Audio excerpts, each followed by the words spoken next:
सुबह का समय था। सावित्री तुलसी में जल चढ़ा रही थी कि तभी पंडित दीनानाथ हड़बड़ाते हुए आंगन में आए। अरे ओ सावित्री, मुंह मीठा कर रहा। तेरे रमेश के लिए ऐसा रिश्ता लाया हूँ कि पूरा गांव देखता रह जाएगा। शहर की लड़की है, बीए पास, नाम है कामिनी। सच कह रहे हो पंडित जी, पर हम ठहरे गांव के अनपढ़ लोग। वो शहर की बाबूजी की बेटी यहाँ मिट्टी गोबर में रहेगी। माँ तुम भी ना, आजकल की लड़कियां बहुत समझदार होती हैं। और फिर मुझे बैंक की नौकरी मिल गई है तो वो खुशी रहेगी। अरे रमेश बबुआ, लड़की साक्षात लक्ष्मी है, बस समझो बात पक्की। हे मेरे नाथ, बस मेरे घर में सुख शांति बनी रहे। बहू आए तो घर को स्वर्ग बना दे, मुझे और क्या चाहिए। रमेश की शादी कामिनी से हो जाती है। शादी के अगले दिन घर में ढोलक बज रही थी। गांव की औरतें नई बहू का मुंह देखने आती हैं। अरे सावित्री, तेरी बहू तो साक्षात चांद का टुकड़ा है। रंग तो देखो जैसे दूध में केसर मिलाया हो। क्यों री बहू, क्या नाम है तेरा? कामिनी नाक भौं सिकोड़ते हुए मन ही मन बड़बड़ाती है। उफ, पसीने की बदबू। और फिर रूखेपन से बोली, कामिनी नाम है मेरा। और आंटी, कृपया मेरे चेहरे के इतना पास आकर बात मत कीजिए, मुझे घुटन होती है। ये बातें सुनकर गांव की औरतें सन्न रह गईं। सावित्री बात को संभालते हुए कहती है, अरे काकी, शहर की है ना, अभी शर्मा रही है। तुम लोग बुरा मत मानो। बहू, ये विमला काकी हैं, मेरे सगी बहन जैसी हैं। इनके पैर छू। देखिए माँ जी, मैंने शादी के मंडप में जिसके पैर छूने थे छू लिए। अब मैं हर किसी के पैरों में नहीं गिरने वाली। मेरी साड़ी गंदी होती है। रमेश कहाँ हो तुम? क्या हुआ कामिनी, सब ठीक तो है? यहाँ से इन औरतों को जाने को कहो, मुझे सिर में दर्द हो रहा है। ये लोग मुझे ऐसे घूर रही हैं जैसे मैं कोई चिड़ियाघर का जानवर हूँ।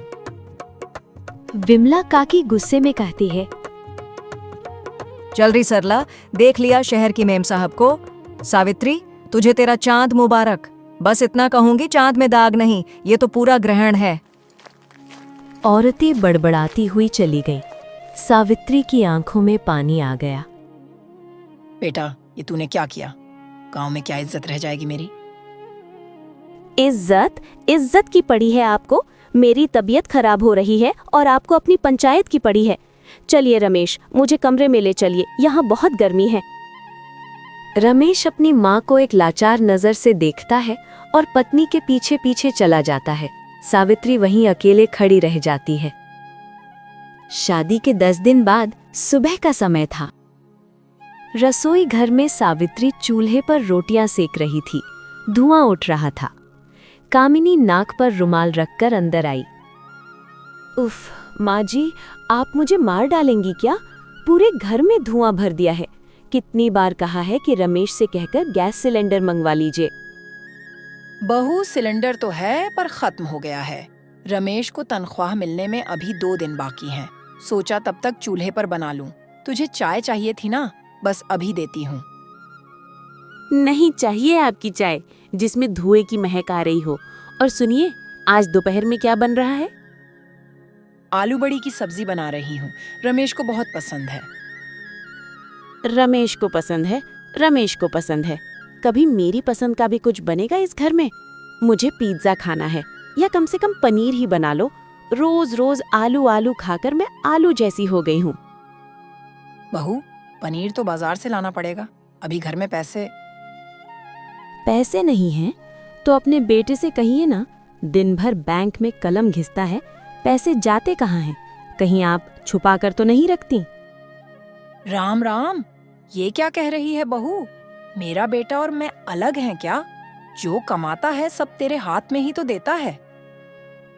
रहने दीजिए ये नाटक, मुझे सब पता है। गांव की बुढ़ियाएं बड़ी चालाक होती हैं। सुनिए, अगर शाम तक पनीर नहीं आया तो मैं खाना नहीं खाऊंगी। और हाँ, मेरे कपड़े धोने के लिए रखे हैं बाहर, उन्हें धो दीजिएगा। मेरे नाजुक हाथ साबुन से खराब हो जाते हैं। कामिनी पैर पटकती हुई बाहर निकल गई। सावित्री भी ये सब देखकर अपनी आंखों के आंसू पोंछने लगी। एक रात करीब 10 बज रहे थे। रमेश थका हारा ऑफिस से आया और बिस्तर पर बैठा। कामिनी शीशे के सामने बैठकर क्रीम लगा रही थी। कामिनी, थोड़ा पानी पिला दो, बहुत थक गया हूँ। वहाँ जग रखा है, खुद ले लो। मैं कोई नौकरानी नहीं हूँ, दिन भर खटती रहती हूँ इस घर में। तुम दिन भर क्या खटती हो कामिनी? माँ ही तो सारा काम करती हैं, कपड़े भी वही धोती हैं, खाना भी। अच्छा, तो अब तुम्हें अपनी माँ की तरफदारी करनी है? तुम्हें पता है आज तुम्हारी माँ ने मुझे क्या कहा? क्या कहा? कामिनी झूठ मूठ के आंसू बहाते हुए कहने लगी। उन्होंने कहा कि मैं बांझ हूँ, कि मैं इस घर को वारिस नहीं दे सकती। उन्होंने मुझे ताना मारा कि मैं अपने बाप के घर से कुछ नहीं लाई। क्या माँ ने ऐसा कहा? नामुमकिन, माँ कभी ऐसी बात नहीं कर सकती। हाँ, मैं ही झूठी हूँ। तुम्हारी माँ तो देवी है। अरे तुम सुबह चले जाते हो, तुम्हें क्या पता मेरे साथ यहाँ क्या होता है। वो मुझे दिन भर ताने देती हैं, मुझे नौकरानी की तरह ट्रीट करती हैं।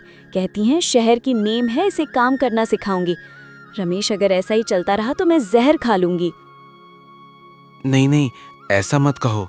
मैं माँ से बात करूंगा। बात करने से कुछ नहीं होगा रमेश। मुझे अलग घर चाहिए, मुझे अपनी प्राइवेसी चाहिए। इस बुढ़िया के साथ मैं एक पल नहीं रह सकती। लेकिन कामिनी, माँ अकेली कहाँ जाएगी?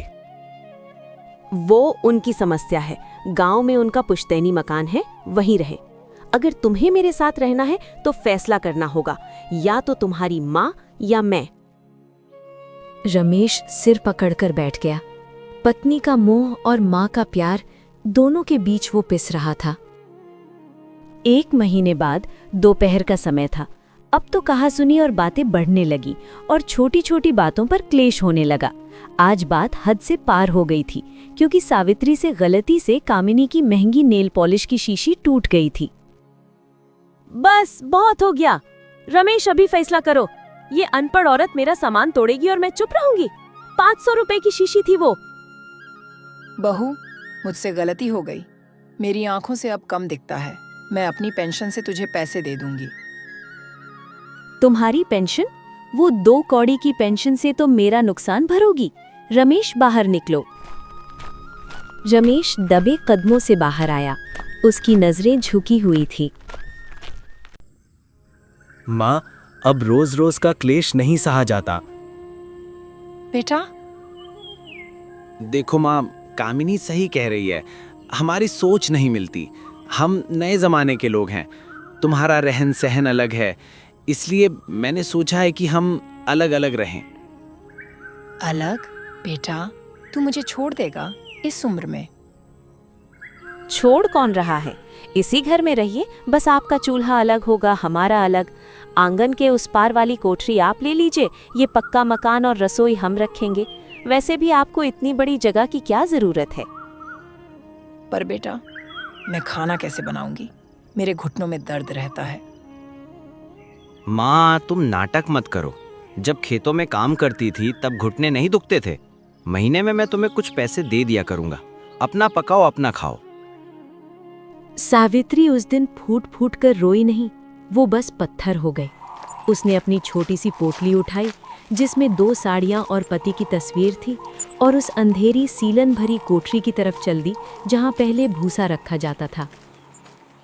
पीछे से कामिनी की हंसी गूंजी। चलो बला टली, अब मैं इस घर को अपने हिसाब से सजाऊंगी। समय गुजरता गया और अब बात 6 साल पुरानी हो चुकी थी। रमेश और कामिनी का एक बेटा हुआ, चिंटू। वो अब 6 साल का हो गया था। घर का नक्शा बदल गया था। रमेश ने घर को रेनोवेट करवा लिया था, लेकिन सावित्री की कोठरी आज भी वैसी ही टूटी फूटी थी। हे भगवान, इससे तो मौत दे देता।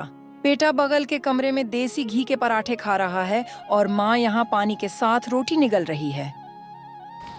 तभी चिंटू दौड़ता हुआ आया। दादी, दादी। अरे चिंटू बेटा, तू यहाँ क्यों आया? तेरी माँ देखेगी तो मारेगी। दादी, आप क्या खा रही हो? कुछ नहीं बेटा, बस रोटी है। दादी, मम्मी ने आज खीर बनाई है। मैंने चुपके से थोड़ी सी कटोरी में निकाल ली। लो खा लो। सावित्री की आंखों से गंगा जमुना बह निकली। उसने कांपते हाथों से कटोरी ली। झुक झुक जियो मेरे लाल, तू ही तो मेरा असली वारिस है। पर बेटा, अगर तेरी माँ ने देख लिया तो? तभी कामिनी की कड़कड़ाती आवाज आई। चिंटू, चिंटू कहाँ है बेटा? कामिनी तभी वहां आई। उसने चिंटू के हाथ में खाली कटोरी और सावित्री के मुंह पर लगी खीर देख ली। 1000 बार मना किया है ना कि इस बुढ़िया के पास मत आया कर। इसको टीबी है, खांसी है, बीमार कर देगी तुझे। बहू, बच्चे को मत मार, वो तो बस। तुम चुप रहो। अपनी बीमारी अपनी कोठरी तक रखो। मेरे बेटे को बहकाना बंद करो। खबरदार जो इसे दोबारा अपना सड़ा हुआ खाना खिलाया या इसका लाया हुआ खाना खाया। कामिनी ने चिंटू के हाथ से वो स्टील की कटोरी छीनी और जोर से जमीन पर पटकी। ये कटोरी अब झूठी हो गई। इसे अब तुम ही रख लो। मेरे घर में अब ये बर्तन वापस नहीं आएगा। कामिनी चिंटू को घसीटते हुए ले गई। चिंटू पीछे मुड़ मुड़ कर रोती हुई दादी को देख रहा था। सावित्री ने जमीन पर पड़ी उस कटोरी को उठाया और छाती से लगा लिया। समय बीतता गया। 4 साल और बीत गए। चिंटू अब 10 साल का समझदार लड़का है। आज रमेश का जन्मदिन था। घर में कुछ मेहमान आए हुए थे। कामिनी ने नया बोन चाइना का महंगा डिनर सेट निकाला था। वाह भाभी जी, क्या क्रॉकरी है, बहुत महंगी होगी। अरे हाँ भाई साहब, 20,000 का सेट है, खास इंपोर्टेड है। इसमें खाना खाने का मजा ही कुछ और है। सब लोग पार्टी एंजॉय कर रहे थे। उसके बाद जब सब लोग खाना खा रहे थे, हंसी मजाक चल रहा था। तभी सावित्री, जो अब बहुत बूढ़ी और कमजोर हो चुकी थी, लाठी टेकती हुई दरवाजे पर आई। उसे कई दिनों से ठीक से खाना नहीं मिला था। भूख ने उसे बेशर्म बना दिया था। रमेश बेटा, मेहमानों के पत्तल में कुछ बच जाए तो मुझे दे देना। 2 दिन से चूल्हा नहीं जला। पूरे कमरे में सन्नाटा छा गया। मेहमान एक दूसरे को देखने लगे। रमेश शर्म से पानी पानी हो गया। कामिनी धीरे से रमेश से बोली, कहा था ना इस बुढ़िया को कोठरी में बंद रखना। मेरी नाक कटवा दी इसने। कामिनी मुस्कुराते हुए मेहमानों से बोली, अरे माँ जी की याददाश्त चली गई है। अभी तो खाना खिलाया था। इन्हें बार बार भूख लगने की बीमारी है। फिर वो सावित्री के पास गई और उसका हाथ जोर से भींचते हुए बोली, अंदर चलो, ड्रामा मत करो। रसोई में जाकर कामिनी ने एक टूटी हुई मिट्टी का बर्तन उठाया। उसमें रात की बची हुई ठंडी दाल और 2 जली हुई रोटियां डाली। ले, ठूस ले से। और खबरदार जो दोबारा उस कमरे में आई। मेरे 20,000 के डिनर सेट के सामने तेरी ये मनहूस शक्ल अच्छी नहीं लगती। और सुन, खाकर ये बर्तन बाहर ही फेंक देना। मुझे धोने का टाइम नहीं है। सावित्री ने कांपते हाथों से वो मिट्टी का ठीकर पकड़ा और अपनी कोठरी की तरफ रेंगती हुई चली गई। चिंटू, जो एक कोने में खड़ा होकर कोल्ड ड्रिंक पी रहा था, उसने ये सब देख लिया। उसकी आंखों में एक अजीब सी चमक आ गई। वो चुपचाप वहां से हट गया। अगले दिन रविवार की दोपहर में रमेश और कामिनी धूप में बैठकर चाय पी रहे थे। तभी उन्हें खट खट खट खट की आवाज सुनाई दी। ये आवाज कहाँ से आ रही है? लगता है चिंटू कुछ खेल रहा है। जाकर देखो। रमेश और कामिनी पीछे गए। उन्होंने देखा कि चिंटू स्टूल पर बैठा है। उसके हाथ में एक बड़ा सा लकड़ी का टुकड़ा है और वो एक छोटी सी कुल्हाड़ी से उसे कुरेद रहा है और बड़े ध्यान से अपना काम कर रहा है। अरे चिंटू बेटा, ये क्या कारपेंटर का काम शुरू कर दिया? क्या बना रहे हो? बैट बना रहे हो क्या? नहीं पापा। तो फिर क्या बना रहे हो मेरा राजा बेटा? दिखाओ तो। चिंटू रुका। उसने उस अधबने खुरदरे लकड़ी के बर्तन को ऊपर उठाया। वो एक भद्दे से कटोरे जैसा दिख रहा था। मम्मी पापा, मैं आप दोनों के लिए बर्तन बना रहा हूँ। रमेश और कामिनी को समझ नहीं आया। हमारे लिए? लेकिन बेटा, हमारे पास तो बहुत अच्छे बर्तन हैं। वो 20,000 वाला सेट है ना? चिंटू ने अपनी बड़ी बड़ी आंखों से अपने पिता की आंखों में देखा और बोला, पापा वो सेट तो कांच का है।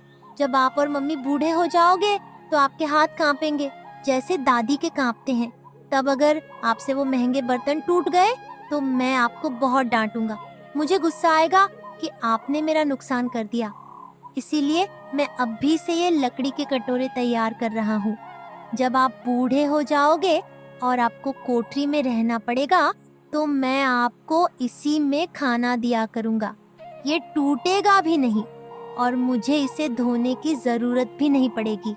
आप खाकर इसे फेंक देना जैसे दादी उस बर्तन को फेंकती हैं। चिंटू के शब्द हवा में गूंजते रहे, जैसे किसी ने रमेश और कामिनी के गाल पर जोरदार तमाचा मारा हो। रमेश के हाथ से चाय का कप छूटकर गिर गया। कामिनी का चेहरा ऐसा हो गया जैसे किसी ने उसका खून निचोड़ लिया हो। बेटा, ये तो क्या कह रहा है? वही जो मैं रोज देखता हूँ पापा। आप ही तो सिखाते हो दादी को टूटे बर्तन में खाना मिलता है, तो आपको भी तो वैसे ही मिलना चाहिए ना। मैं तो बस अच्छा बेटा बनने की कोशिश कर रहा हूँ, आपकी तरह। नहीं बेटा, नहीं, तुझे ऐसा करने की जरूरत नहीं पड़ेगी। तेरे माँ बाप पापी थे, लेकिन अब उनकी आंखें खुल गई हैं। सावित्री अपनी खाट पर लेटी थी, मौत का इंतजार कर रही थी। तभी उसे दरवाजे पर आहट सुनाई दी। उसने सोचा शायद कामिनी फिर किसी बात पर डांटने आई है। वो डर के मारे सिकुड़ गई। बहू, मैंने तो आज कुछ मांगा भी नहीं, मुझे मत डांट। तभी रमेश और कामिनी दोनों अंदर आए और सावित्री के पैरों में गिर पड़े। कामिनी सावित्री के गंदे धूल भरे पैरों को छूकर रोने लगी और कहने लगी, माँ जी मुझे माफ कर दीजिए। मुझसे बहुत बड़ा पाप हो गया। मुझे मारिए, मुझे गालियाँ दीजिए, लेकिन मुझे अपनी बहू मान लीजिए। मैं नहीं चाहती कि मेरा बेटा मुझे कोठरी में डाले। माँ जी चलिए, अंदर चलिए।